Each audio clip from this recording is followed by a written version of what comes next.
James 1 verse 2. Consider it all joy, my brethren, when you encounter various trials. I wanted to talk about the second half of that verse today, the when you encounter various trials part. The first word there is when, hatan in the Greek, and it means when, not if.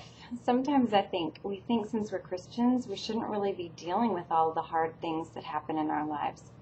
But remember, Jesus said in this world, you will have tribulation. It's a promise, really. And it doesn't mean something's wrong with you, and it doesn't mean you did anything wrong. It just means that this is still the broken place. And as long as we're here, there's going to be trouble.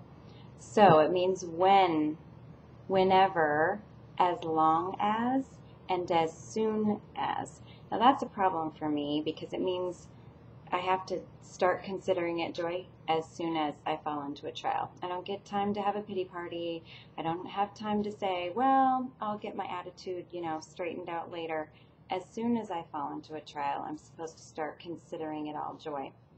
And also, for as long as I'm in it. That can be difficult too. But that's what this word means. When, whenever, as long as, and as soon as you encounter various trials. Now that word next listed there in the NASB is translated when you encounter various trials, but falling into is really a better translation. Peripepto means to fall into something so as to be encompassed by it. The only thing I can think of that would be even like that is quicksand. This isn't parking space, I can't find a place in front of the mall trouble. This is serious, irritating, surrounding, engulfing kinds of trouble.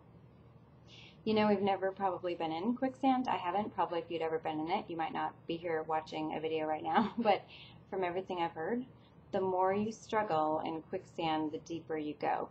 And I think it's like that too. Sometimes we're in those kinds of trials.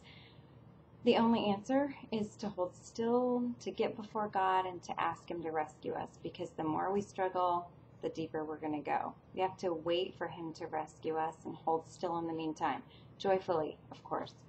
And then the word trials. Consider it all joy, my brethren, when you encounter or fall into various trials.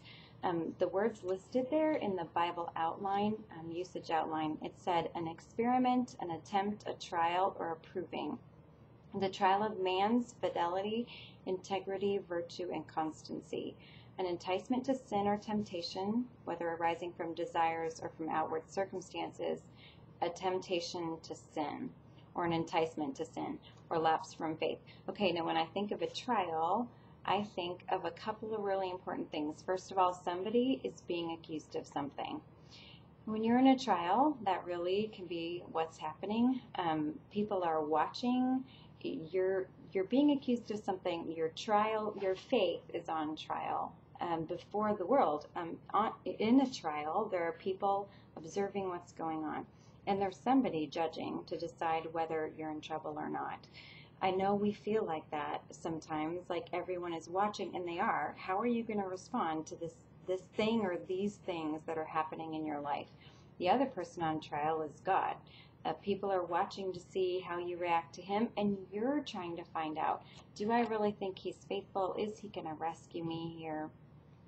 What happens and the way we respond in our trials is going to say a lot about our own constancy, about our faith and integrity and our virtue, and about what we really believe about whether God is trustworthy and faithful, and whether we're ever going to see the other side of it. We'll find out a little bit more about why we're supposed to be considering it all joy, Sistren, when we encounter various trials when we talk about the next verses.